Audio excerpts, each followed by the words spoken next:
Thank you for tuning in. This is the RT Boxing Show. I am your host, Mr. A, the Ready Talk Boxing Show, and this is Breakdown and Prediction, Volume 73.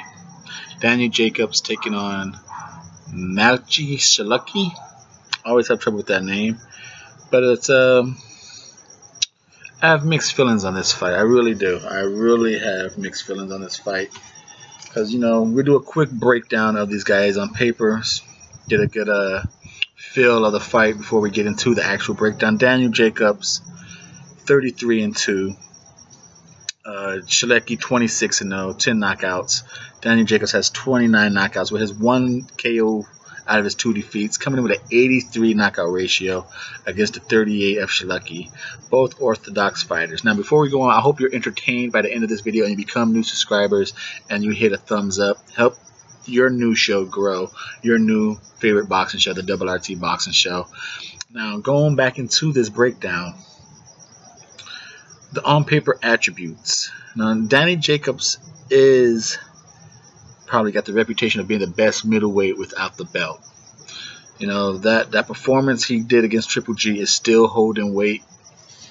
Now, on paper, he has a reach. The reach favors him, 73 to a 68-inch reach. But he's the smaller man. So how much is that reach really in factor? It's not smaller by much. 5'11.5", 6'1" for Sulecki. Now, 28 is the older Sulecki to the older 31 of Jacobs. Now, the ring experience.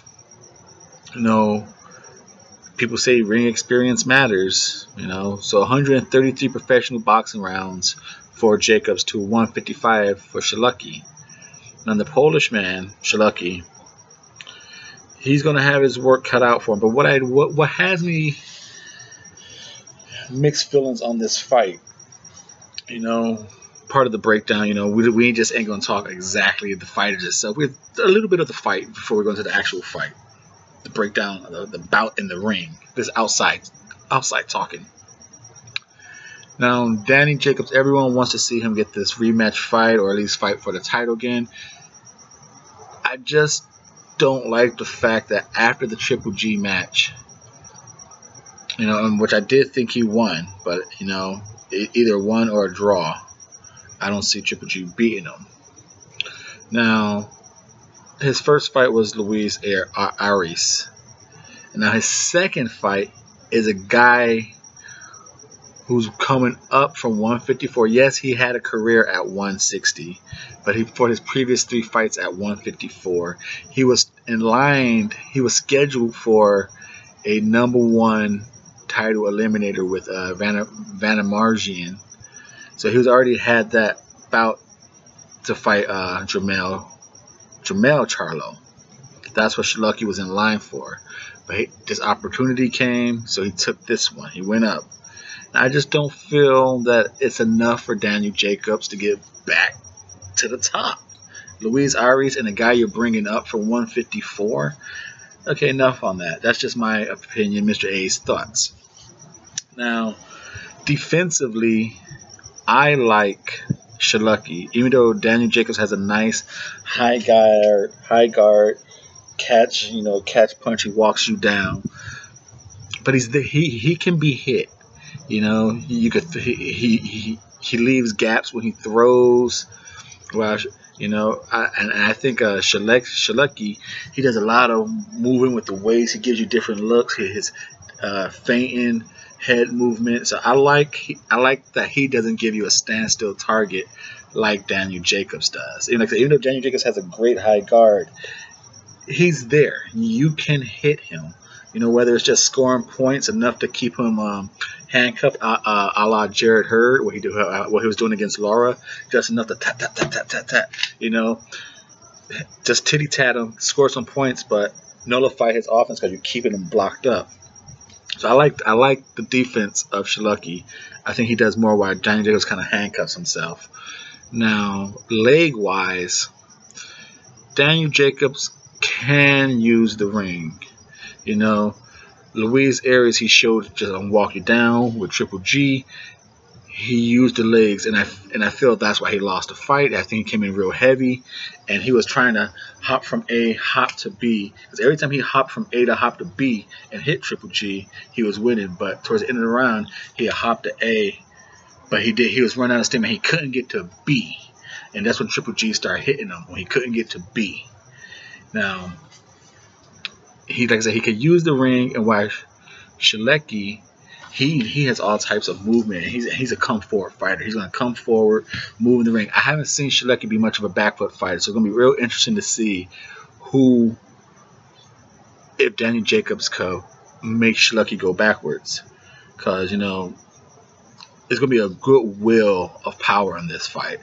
But leg wise, I'm going to go with Daniel Jacobs. Like I said, I seen Daniel Jacobs use movement, go backwards, come forward. While I mainly seen Sulecki just kind of, change his legs, use a good movement. But I haven't really seen him be a very effective back foot fighter. So leg wise, Jacobs. Defensively, I'm going with Sulecki. Now offensively,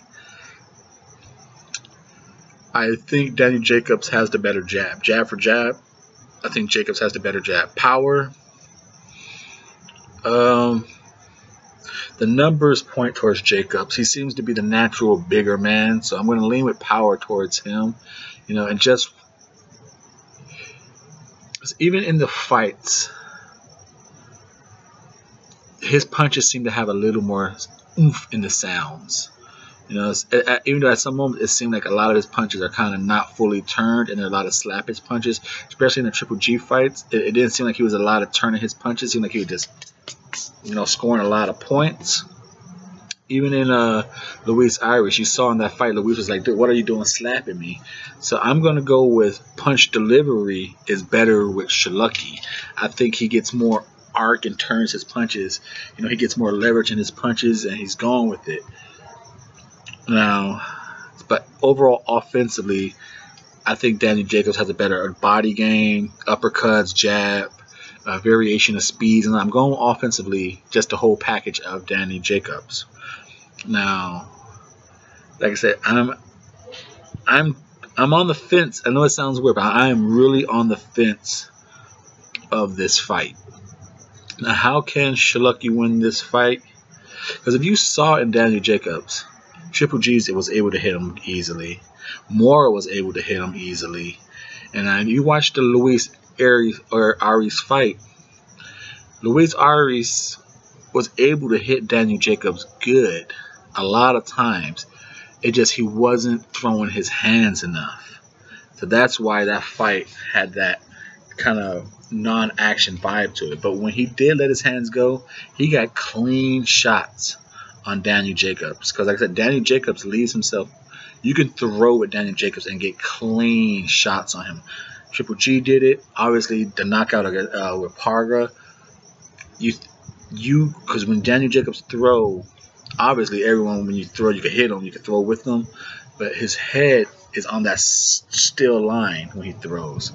And Sulecki has a real good knack for throwing with people. He'd drop down and he'll come over the top with some hooks, because he jabbed himself in, and he gets close enough to you where he doesn't smother his own work, but he will get some good body shots, and he'll come over the top with some hooks.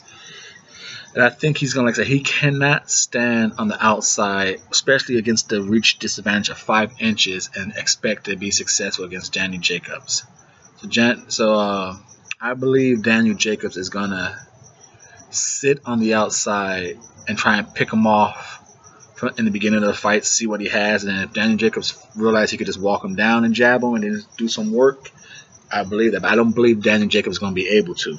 I believe Sulecki is going to be able to throw with him and really get some good shots on Jacobs. I think Daniel Jacobs is going to have to wear him down to the body. Like a heavy side of me want to choose this upset. I got a feeling Sulecki is going to be more. He's going to throw more volume of punches than people are expecting. He's going to be. I don't think he's going to be as scared to let his hands go as Luis Arias was. But this fight is in Brooklyn, And him being Polish, he's going to have a nice Polish fan base there. So even though Daniel Jacobs is always, you know, kind of the hometown Brooklyn guy, Sulecki's going to have a good-ass fan base there, and it's going to be loud for him. So he's going to have motivation to whoop some ass. And I do believe this fight is going to be like even tied, or Sulecki might be winning going into like the 7th, 8th round, and Daniel Jacobs might take over like the 9th, 10th, 11th, and 12th, if not just the 10th, 11th, 12th. I do believe I think Sulecki's going to do a lot of upset here and be more